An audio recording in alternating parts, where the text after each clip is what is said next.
Programme में दोबारा खुशामदीद कहेंगे नाजरीन आपको। पाकिस्तान बमुकाबला जिम्बाब्वे 3 वनडे मैचेस की सीरीज का आखिरी वनडे मैच खेला जा रहा है और पाकिस्तान ने टॉस जीत के पहले बैटिंग का फैसला किया और पाकिस्तान ने जिम्बाब्वे को 304 रन का टारगेट दिया है।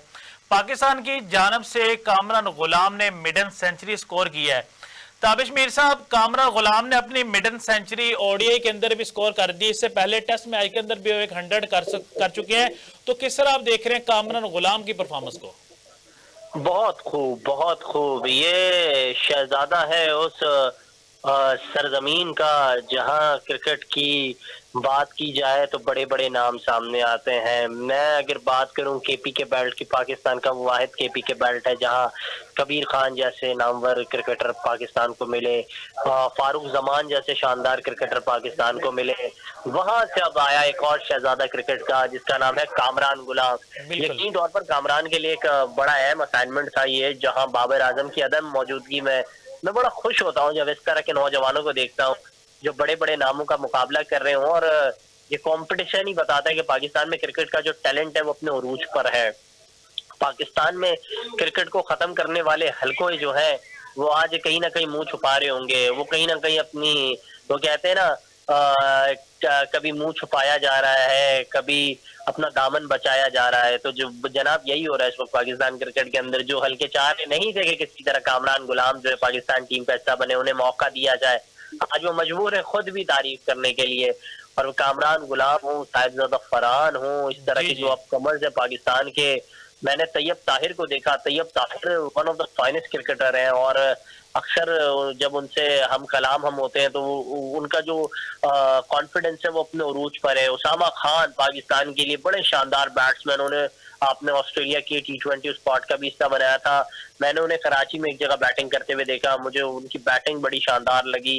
मतलब आप ये जो नौजवान है, ये इन नौजवानों को आपको ये छोटी जो सीरीज है यहाँ से तो ग्रूम करना है। आप इन्हें डायरेक्ट ले जाते हैं, पर्थ में खिला देते हैं, वहां बॉल एक्स्ट्रा बाउंस हो रहा है, एक्स्ट्रा पेस है, वहां खिला देते हैं और आप उन्हें एक्सपोज कर रहे होते हैं, उनके साथ ज्यादती कर रहे होते हैं। अब मुझे खुशी इस बात की है कि एक पाकिस्तान का जो सितारा है वो हमें मिल गया है। बोर्ड को इस पर अच्छा इन्वेस्ट करना होगा। बोर्ड को चाहिए कि वो कामरान गुलाम के साथ जो है मुखलस रहे, वो कामरान गुलाम को लेकर चले आगे। आपने कई नाम देखे जिन पर बोर्ड ने इन्वेस्ट किया, लेकिन इसके बाद बोर्ड जिस तरीके से उससे दामन चुराने लगा, जिस तरीके से पस से पुष्ट हो गया, जिस तरीके से अपना दामन बचाने लगा, तो इस तरह नहीं होना चाहिए। मैंने आपको माजी में किस्सा बताया था नुमानुल्लाह का। इस तरह कई नुमानुल्लाह पाकिस्तान की क्रिकेट का हिस्सा है। मैं आपको बताऊं, एक पाकिस्तान के डोमेस्टिक के one of the finest spinner थे। आपने बात की बैट्समैन की, लेकिन मैं आपको स्पिनर का एक किस्सा बताता हूँ। उनका नाम था इरफान उद्दीन। इरफान उद्दीन जो थे उनके 18 पंजे थे, मतलब 8 मरतबा उन्होंने 5 खिलाड़ियों को पवेलियन का शिकार बनाया था और उनकी 200 से ज्यादा जो है डोमेस्टिक विकेट थी। लेकिन फिर इरफान उद्दीन ने जिस मरतबा डोमेस्टिक के सीजन में टॉप किया और 7 विकेटें ली, उस वक्त इरफान उद्दीन का जो एक्शन है उसको रिपोर्ट कर दिया गया और रिपोर्ट करके आपने उसको बाहर कर दिया। और फिर इरफान उद्दीन उन बंद किताबों के किस्सों की तरह बन गए जो आज ताबिश मीर की जबान पर है, कल हाफिज या अहमद अली की जबान पर होंगे, फिर किसी और की जबान पर होंगे।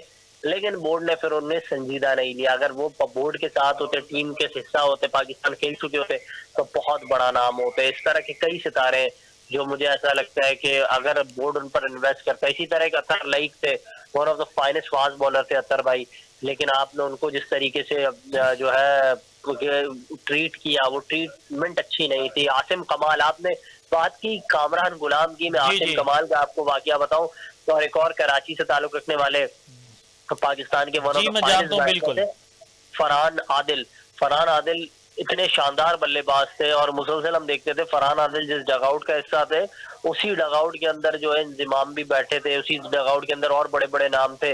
लेकिन आपने फरहान आदिल को किस तरीके से ट्रीट किया। लेकिन जब कामरान गुलाम की हम बात करते हैं ना जनाब मोहतरम हाफिज साहिब, तो कामरान गुलाम जो है उनको देखकर मेरे जहन में एक नाम सामने आता है और वो नाम है सईद आजाद का। कामरान गुलाम जिस टीम का हिस्सा है, आप देखें उस टीम के अंदर बाबर आजम, मोहम्मद रिजवान जैसे बड़े बड़े बैट्समैन मौजूद हैं।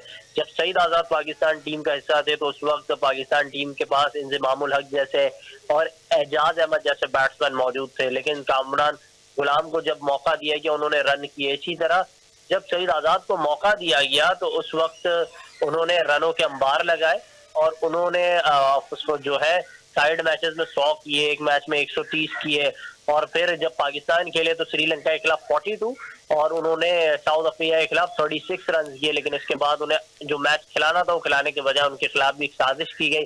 तो कहानी किसी और दिन में बताऊंगा ये साजिश क्या हुई, किसने की। अच्छा ताबिश मीर साहब, साइम अयूब पाकिस्तान टीम के अंदर तो एज अ बैट्समैन आए थे, लेकिन जब से मोहम्मद रिजवान कप्तान बने उनसे बॉलिंग भी करवा रहे हैं। आज भी उन्होंने 2 खिलाड़ियों को आउट कर दिया है। आपको लग रहा है कि साइम अयूब अब बैट्समैन नहीं रहे, अब वो ऑलराउंडर बन गए हैं? नहीं नहीं, वो बहुत अच्छे बैट्समैन है, आप पार्ट टाइम उन्हें इस्तेमाल कर रहे हैं, ऐसी कोई बात नहीं है जनाब। जी ताबिश मीर साहब, सुन रहे हैं आप मुझे? जी जी, मैं आपको सुन रहा हूँ, ऐसी कोई बात नहीं है, वो पार्ट टाइम स्पिनर है, मैं ये कह रहा हूँ पार्ट टाइम। अच्छा ताबिश मीर साहब, मैं आऊंगा सिंध के क्रिकेट के ऊपर। आपने भी वहां पे है और कवर कर रहे हैं। पहले सिंध प्रीमियर लीग हुई थी, अब जूनियर सिंध प्रीमियर लीग होने जा रही है। तो इस तरह के इकदाम सिंध के अंदर हो रहे हैं, पंजाब के अंदर नहीं हो रहे, केपीके के अंदर नहीं हो रहे, बलोचिस्तान के अंदर नहीं हो रहे। तो ये दूसरे सूबों को भी सोचना चाहिए सिंध को देख के कि उधर भी इस तरह की लीग्स करवानी चाहिए। ये हुकूमतों की सतह पर होता है। सिंध में या सिंध की हुकूमत जो है वो एसपीएल को बड़ा इनिशिएटिव कर रही है और यहाँ जो लोग काम कर रहे हैं, मैं बड़ा खुश हूँ, मैं इनकी टीम का हिस्सा हूँ। आरिफ मलिक साहब जो है वो रूहे रवा हैं, फिर चौधरी शहजाद साहब हैं, वो जो है एसपीएल के कर्ता धर्ताओं में से एक हैं। फिर मैनेजिंग डायरेक्टर है राजा अब्दुल मतीन साहब। तो ये एक बड़ी टीम है, कोर टीम है जो काम कर रही है और इनके लिए पहला असाइनमेंट नहीं है। सिंध प्रीमियर लीग को फाइनल करने के बाद इन्होंने ये इवेंट किया है, तो एक बड़ी अच्छी काविश है इनकी। अच्छा ताबिश मीर साहब, जब पहली सिंध प्रीमियर लीग हुई थी तो वहां से हमने देखा था उस्मान तारिक को, जो जिसके बाद क्वेटा ग्लैडिएटर की तरफ से भी खेले थे। तो ये जो जूनियर सिंध प्रीमियर लीग हो रही है, तो यहाँ से टैलेंट मिलेगा आगे पीएसएल के लिए और पाकिस्तान टीम के लिए? जी बिल्कुल मिलेगा और यकीनी तौर पर टैलेंट इसी तरह सामने आता है। इस तरह की लीग जो है ना सिर्फ क्रिकेटर्स के लिए ब्रेड एंड बटर होती है, पाकिस्तान की क्रिकेट का टैलेंट निकालने के लिए, फिल्टर करने के लिए भी बड़ी सूदमंद होती है और यही वजह है कि इस तरह की लीग होनी चाहिए। बिल्कुल, बहुत शुक्रिया ताबिश मीर साहब, आपने हमें अपना कीमती टाइम दिया। नाजरीन, हमारे साथ मौजूद है स्पोर्ट जर्नलिस्ट ताबिश मीर साहब। कल बड़ी अहम मीटिंग होने जा रही है तमाम बोर्ड्स के दरमियान। आईसीसी ने तलब किया है तमाम बोर्ड्स को और फैसला होगा चैंपियन ट्रॉफी 2025 का कि भारतीय टीम पाकिस्तान में आके चैंपियन ट्रॉफी खेलेगी या नहीं खेलेगी। मोहसिन नकवी साहब ने रात को मीडिया से बात करते हुए ये बताया, मैं खुद वहां पे मौजूद था, उन्होंने कहा था कि मीटिंग के अंदर तो हम जा रहे हैं, अगर हाइब्रिड मॉडल पे हम गए तो बराबरी के ऊपर बात होगी। उनके कहने का मकसद ये था कि बराबरी के ऊपर इस तरह बात होगी कि पाकिस्तान अगर हाइब्रिड मॉडल पे गया तो हम भी भारत में जाके क्रिकेट नहीं खेलेंगे। अगर भारत के अंदर वर्ल्ड कप हो रहा है, भारत के अंदर एशिया कप हो रहा है, तो हम भी आईसीसी को कहेंगे हम भी हाइब्रिड मॉडल पे खेलेंगे, हम भी भारत के अंदर नहीं खेलेंगे। तो इसी के साथ अब मुझे दीजिएगा इजाजत, अपने मेजबान अली अहमद को दीजिएगा इजाजत। मिलते हैं इंशाल्लाह अगले प्रोग्राम में।